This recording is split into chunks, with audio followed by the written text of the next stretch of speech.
오늘은 2024년 맥주 감사 주일입니다. 7월 첫째 주일을 교회력은 맥주 감사 주일로 드립니다.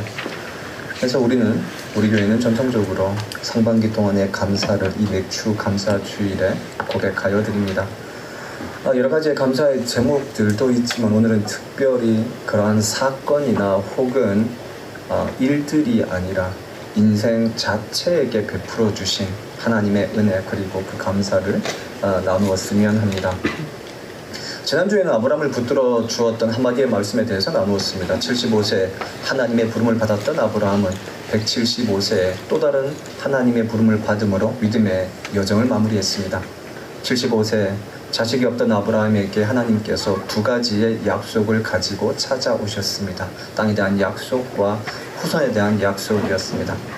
100년간 한 세기간 믿음의 여정을 살아가는 동안에 아브라함은 고향인 갈대아 우르에서 가나안까지 1600km 이상의 먼 거리를 이동했고 이삭을 낳을 때까지 25년을 기다렸고 이삭을 번제로 드림으로 그의 믿음을 인정받을 때까지 10수년의 시간을 또한 겪었습니다. 이 과정 가운데에서 두 번의 커다란 기근을 만나서 이집트와 그랄 땅으로 피난을 가야 했고 몇 번의 전쟁도 겪었으며 한 도시의 멸망을 목격했으며 이스마엘이라는 아들과의 이별도 경험했습니다. 아브라함의 인생을 돌아보면 한 인간이 겪기에는 과하다 싶을 정도의 수없이 많은 사건들을 경험했음을 보게 되어집니다. 그럼에도 불구하고 우상을 섬기던 사람에서 믿음의 조상이 되기까지 긴 여정에서 순간순간 아브라함을 붙들어 주었던 한 소절의 말씀은 너는 복이다는 것이었습니다. 아브라함은 하나님의 말씀을 듣고 그 말씀에 무릎을 꿇고 엎드려 복이 되기까지 그 모든 과정이 믿음의 과정임을 기억하고 계속하여 이 말씀을 기억함으로 끊임없이 하나님 앞에 엎드려가는 삶을 살았습니다. 그리고 그 결과 믿음의 조상이 되었습니다. 그 과정의 한가운데 어려운 순간마다 아브라함이 붙들었던 한 소절의 말씀은 너는 복이다 라는 말씀입니다. 오늘은 성경에 등장하는 2000여 명의 인물들 가운데 가장 많은 사람들이 알고 있지만 그 유명세만큼 잘 이해하지 못하고 있는 사람 아브라함의 아내인 사라를 붙잡아 주었던 한마디의 말씀에 대해서 은혜를 나누어 보고자 합니다.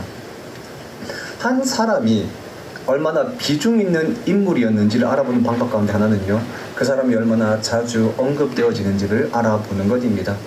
창세기는 50장 1534절로 구성되어져 있습니다. 사라는 창세기 11장 27절에 65세의 나이로 아브라함의 아내로 처음 등장하여서 23장에 117세의 나이로 죽음을 맞이합니다. 이 사라의 전체 일생으로 본다면 약 절반 63년의 시간이 성경에 기록되어 있습니다. 창세기 전체의 기록으로 본다면 50장 가운데 11장 대략 한 15% 내외의 분량에 등장합니다. 표면적으로 본다면 사라는 매우 중요한 인물입니다. 그래서 영화나 드라마로 본다면 주연급 배우 정도로 기억해 볼 수 있을 것입니다. 내용적으로 본다면요, 사라가 처음 등장하는 11장 27절은요 원역사와 역사를 연결하는 매우 중요한 부분입니다. 그래서 창세기의 전환점이 되어지는 부분입니다. 성경은 창세기에서 계시록까지 크게 세 부분으로 나눌 수 있습니다. 원역사와 역사 그리고 후역사 이렇게 나누어진다는 것입니다.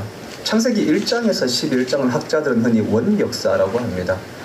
이 역사를 문자 기록의 시대라고 본다면 원역사는 문자 기록 이전의 시대, 구전으로 모든 사건들이 전해지던 시대를 의미합니다. 12장부터는 비로소 역사가 시작되어집니다. 해서 계시록의 바로 이전 유다서까지를 성경의 역사적인 부분이라고 합니다. 그리고 성경의 마지막 책인 요한계시록을요 역사의 마지막에 대한 기록이라고 해서 후역사라고 합니다. 그 가운데 사라가 아브라함과 함께 등장하는 11장 27절 이하의 본문은 아브라함의 족보에 대한 부분으로서요, 원역사와 역사를 연결하는 이음새가 되어지는, 내용적으로 보면 매우 중요한 부분이라고 할 수 있습니다. 신학적으로도 아브라함과 사라의 등장은 매우 중요한 부분입니다. 창세기 12장은요, 아브라함의 선택으로 시작되어지지 않습니까?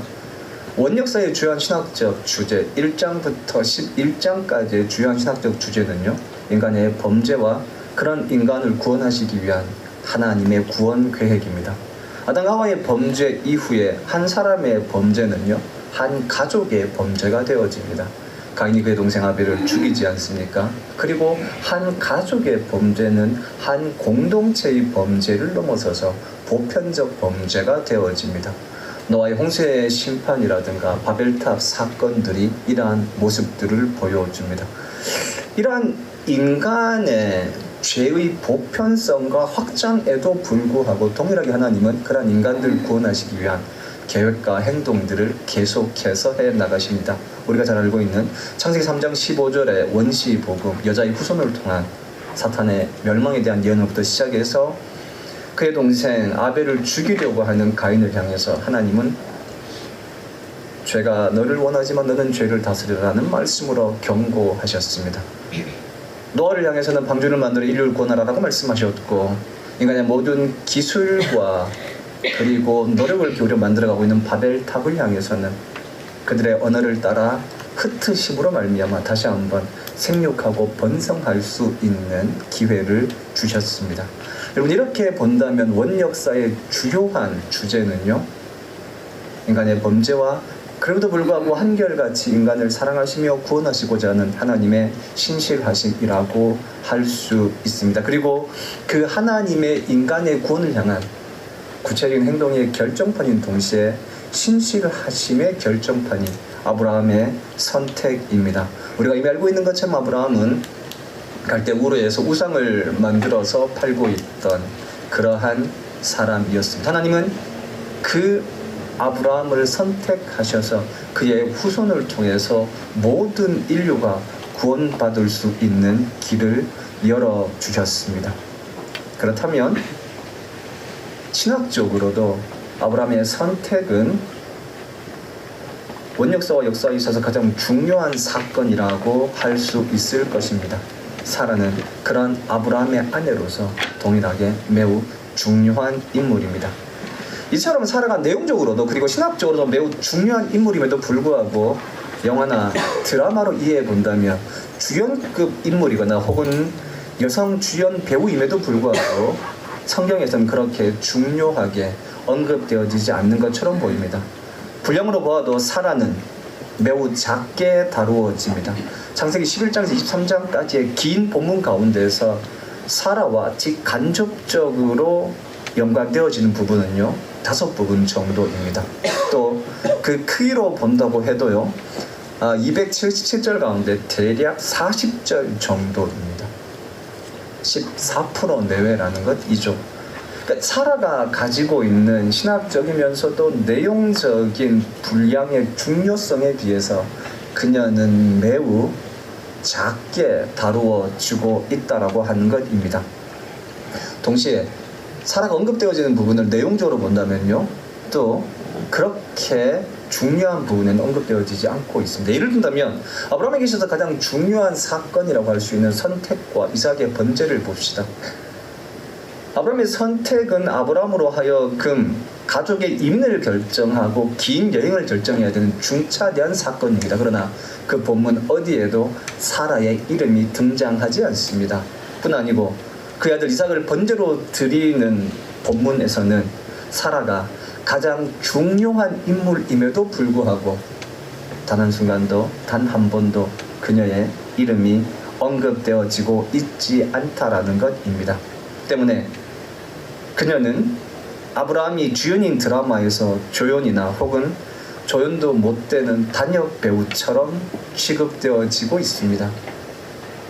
이 점에서 어쩌면 사라는요, 마땅히 자신의 삶에 있어서 주인공으로 살아야함에도 불구하고 조연이나 단역 배우처럼 살아가고 있는 사람을 대표한다라고도 할 수 있을 것입니다. 오늘은 자기 삶의 주인임에도 불구하고 그러한 삶을 살아가지 못하고 있는 것처럼 느껴지는 사라의 삶과 그 삶을 붙들어 주었던 한 소절의 말씀을 나누어 보고자 합니다. 비록 사라가 스스로를 조연배우처럼 느끼며 살았다 할지라도요, 하나님의 나라에는 조연이란 없습니다. 하나님이 운영하시는 역사에는 모두가 자신의 삶에 있어서 주인공입니다. 이것은 사라의 분량이나 혹은 언급되어지는 빈도가 아니라 그녀가 기록되어진 본문을 가만히 보면 분명히 알게 되어집니다. 말씀드렸듯 아브라함은 하나님으로부터 두 가지의 약속을 받았습니다. 하나는요, 땅에 대한 약속이고요, 다른 하나는 후손에 대한 약속입니다. 창세기에서 사라에 대해서 처음으로 언급하고 있는 본문은요, 11장 29절입니다. 아브라함의 아내의 이름은 사레이고 그녀는 임신하지 못했다라고 기록하고 있습니다. 자식의 약속이 필요한 이유에 대해서 언급하고 있다라고 하는 것이죠. 이어서 사라의 행동에 대해서 기록하고 있는 부분이요, 창세기 16장입니다.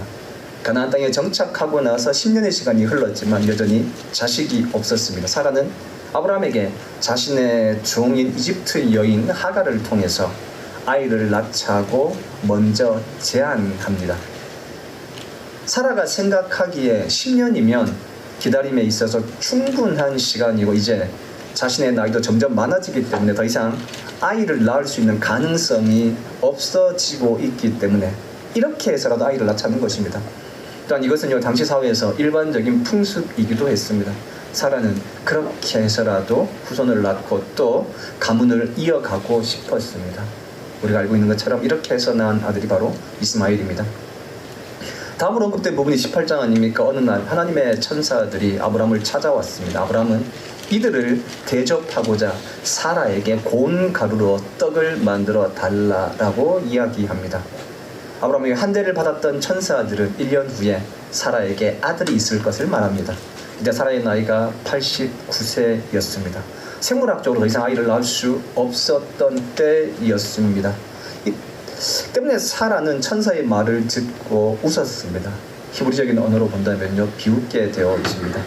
이삭을 낳은 사라는 1년 후에 이렇게 노래하지 않습니까? 하나님이 나를 웃게 하시니 듣는 자가 다 나와 함께 웃으리로다. 또 이르되 사라가 자식들을 젖먹이겠다고 누가 아브라함에게 말했으려마는 아브라함의 노경에 내가 아들을 낳았도다. 그래서 그 아들의 이름을 이삭, 웃음이라고 짓지 않았습니까? 그리고 우리가 바로 오늘 교독한 본문의 말씀 가운데 한 부분이기도 합니다. 이 네 번째에 대한 언급은요, 이삭과 이스마엘 사이의 갈등 상황입니다. 이스마엘이 어린 이삭을 놀리자 사라는 하갈과 이스마엘을 분가시키자고 제안합니다. 이 놀리다라는 말은 히브리어로 보시면요, 희롱하다라는 의미입니다. 단순하게 한 아이가 아이를 놀리는 것이 아니라 10대 후반의 청소년이 아주 어린 아이를 비하하며 괴롭히는 것입니다. 아브라함은 이 일로 인하여 매우 고민하였지만 이 제안을 받아들여서 이스마엘을 분가시킵니다. 이 마지막 다섯 번째가 사라의 죽음입니다. 사라가 127세의 나이로 죽음을 맞이하게 되어지자 아브라함은 슬퍼하며 애통했습니다. 애통이란 히브리어 단어는요, 가슴을 치고 울부짖는 커다란 슬픔입니다. 여러분, 슬픔의 크기는요, 사랑의 크기와 비례합니다. 눈물의 양은요, 사랑의 기쁨과 비례합니다. 긴 시간 험하고 험했던 믿음의 여정을 동행했던 사라의 죽음 앞에서 사라의 일생이 주마등처럼 스쳐갔고 그제서야 아브라함은 사라의 빈자리를 절실하게 느끼게 되어집니다. 그리고 그의 마음속 깊은 곳으로부터 사라에 대한 사랑을 눈물로서 고백하게 되어집니다. 그의 모든 슬픔을 다 토해내고 나서 아브라함은 일어나 장례를 치를 준비를 했습니다. 먼저 헷 부족의 족장 에브론을 찾아가서 은 400세겔로 마물의 앞에 있는 막벨라 굴을 사서 그녀를 장례할 수 있는 그러한 토지를 매입하게 되어집니다. 마므레라는 지역은요, 헤브론이라는 명칭과 지역입니다. 이곳은 갈렙이 간구했던 도시인 동시에 다윗시대 처음 도읍이 되었던 도시이기도 합니다. 때문에 헤브론은 예루살렘과 함께 이스라엘 백성들 사이에서 가장 중요한 도시 가운데 한 곳입니다. 성경은요, 이 지역이 아브라함의 소유로 확정되었다라고 증거해 줍니다. 아브라함은 가나안에 정착하고 난 다음에 그의 소유의 땅이 없었기 때문에 세겜에서 헤브론으로 베델로 이동하며 유목의 삶을 살았습니다. 그랬던 아브라함이 처음으로 자신의 이름으로 땅을 가지게 되어진 곳이 바로 헤브론입니다. 여러분, 다시 한번 생각해 봅시다. 하나님께서 아브라함에게 주셨던 두 가지의 약속이 자손과 땅에 대한 약속입니다. 그리고 그 두 가지의 약속은 모두 비로소 사라를 통해서 이루어졌습니다. 여러분, 이렇게 본다면 분량이나 내용적으로 보았을 때 단순하게 생각한다면 사라는 아브라함의 아내로서 그녀의 삶이 조연이나 단역배우처럼 느껴질 수도 있을 만큼 빈약하게 성경에 기록되어져 있습니다. 그런데 그녀의 이름이 언급되어지는 곳곳마다 하나님의 말씀과 약속이 이루어지는 중요한 전환점이 되었던 사건들입니다. 흔히 우리는 이러한 사람들을 현대의 용어로 신스틸러라고 합니다. 우리가 단지 생각하는 것처럼 사라는 아브라함이 주인인 드라마의 조연 배우 정도가 아니라 그녀의 삶에 있어서 분명한 주인공이라는 것을 확인하게 되어집니다. 시편 127편 3편에 의하면요, 보라, 자식들은 여호와의 기업이요 태의 열매는 그의 상급이로다 라고 증거해 주고 있습니다. 자손은 하나님이 주시는 복입니다. 그리고 그 복이 사라를 통해서 이루어졌습니다. 레위기 25장 23절은요, 토지를 영구히 팔지 말 것은 토지는 다 하나님의 것이기 때문이다 라고 증거해 줍니다. 따라서 땅의 주인 역시 하나님이시고 땅을 소유한다는 것 역시 하나님의 축복이라고 할 수 있습니다. 하나님의 모든 생명과 생명을 유지하는 땅의 주인이 되신다라고 하는 것이죠. 그렇다면 자식과 땅, 이 두 가지 하나님이 주신 약속이 사라를 통해 이루어졌다라고 하는 것은 사라가 얼마나 그녀의 빈도에 비해서 중요한 삶을 살았는지를 우리로 하여금 깨우쳐 준다라고 할 수 있습니다. 조연과 같은 삶을 살았다고 보여주는, 어쩌면 조연보다 못한 삶을 살았다고 느껴지는 사라의 삶을 다시 한번 깊이 묵상해 본다면 그녀는 주연 아브라함 곁에 있던 조연 배우 사라가 아니라 자신의 삶의 주연으로 살았던 여성임을 알게 되어집니다.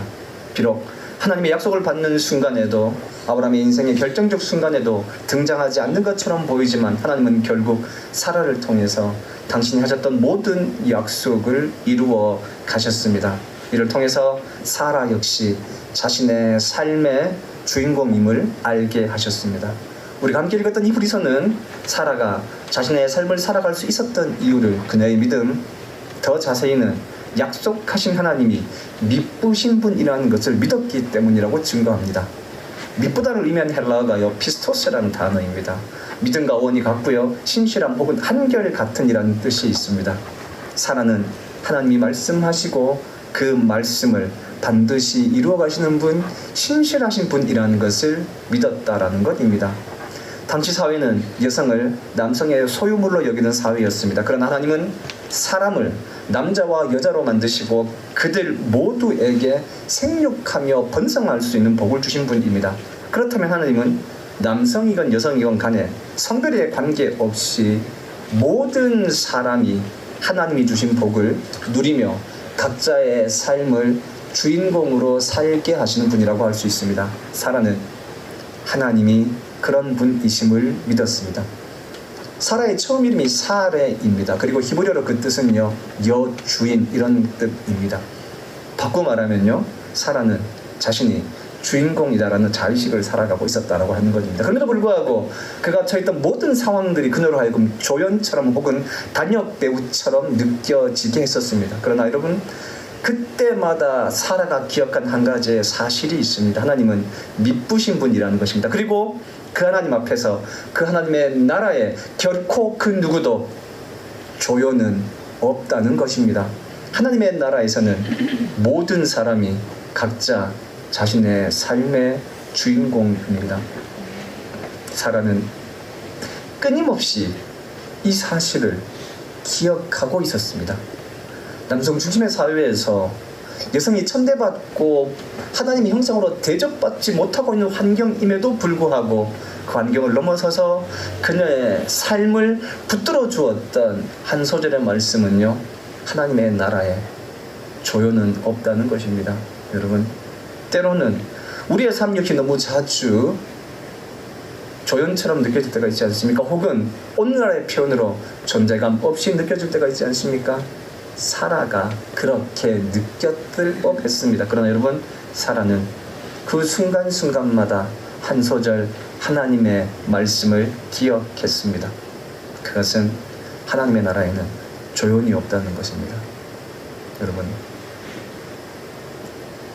하나님께서 우리를 우리의 삶의 조연이나 혹은 단역배우로 살게 하시기 위해서 당신이 우리와 같이 되시고 당신의 생명을 다하여 우리를 구원하신 것이 아닙니다. 하나님 앞에서 우리 모두가 다 우리의 삶의 무게를 인식하며 주연배우로서 하나님 앞에 살아가기를 원하시기 때문에 십자가를 통해서 우리에게 새로운 삶을 허락하신 것입니다. 여러분, 사라의 삶을 다시금 기억하면서 그녀의 삶을 새롭게 만들고 붙들어 주었던 한 소절의 말씀을 우리도 기억해 봅시다. 하나님의 나라에는 결코 조연이 없습니다. 같이 부르고 싶은 찬송가가요 305장입니다. 한때 노예 무역상이었지만 목사가 되어서 노예 매매를 금지하는 법안을 만들었던 존 뉴턴 목사가 만든 찬송가가 바로 나 같은 죄인 살리신 Amazing Grace입니다. 말씀드렸던 하나님의 나라에 조연이 없는 것처럼 더 나아가서 하나님 앞에 나오게 되어지면요, 빌런, 악당도 주연이 되어질 수 있습니다. 그런 것들을 역설적으로 보여준 인물이 바로 뉴턴이라고 할 수 있습니다. 우리 이 찬양과 함께 이 찬양의 가사처럼 우리와 같은 삶을 살려주신 예수 그리스도의 놀라운 은혜를 고백하시면서 그 은혜가 우리로 하여금 우리의 삶의 주인공으로 살게 할 수 있음을 기억하며 이 찬양 같이 불렀으면 합니다.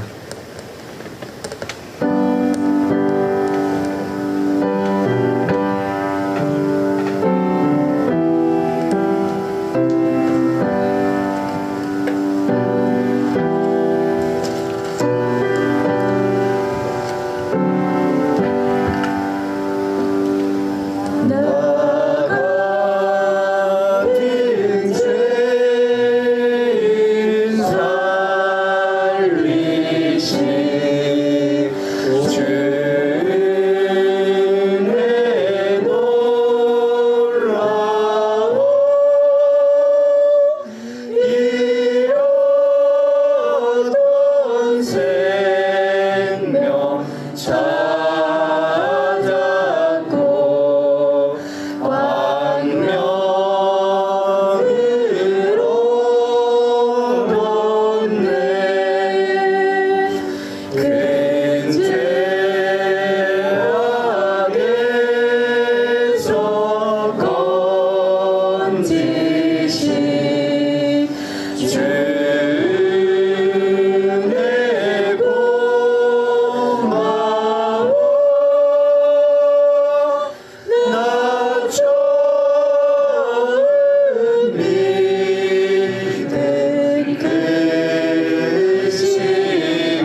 삶에 이러한 분들이 들어질 때마다 마음 부여잡고 하나님 앞에서 구체적으로 살아갈 수 있도록 인도하여 주시옵소서.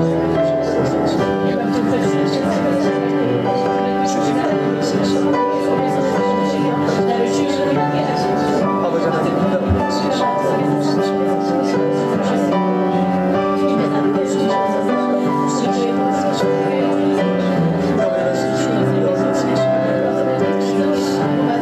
하나님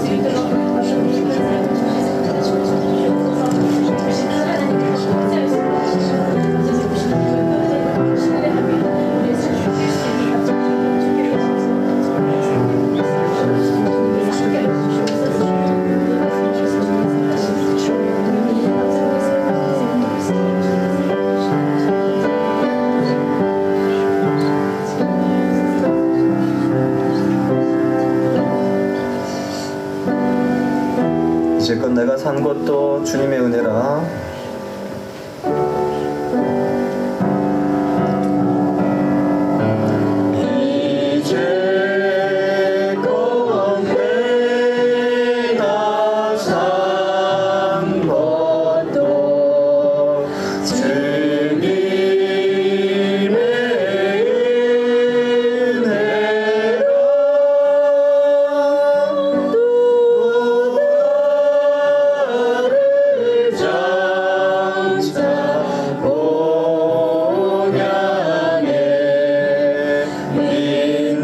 이제껏 내가 산 것도 주님의 은혜라.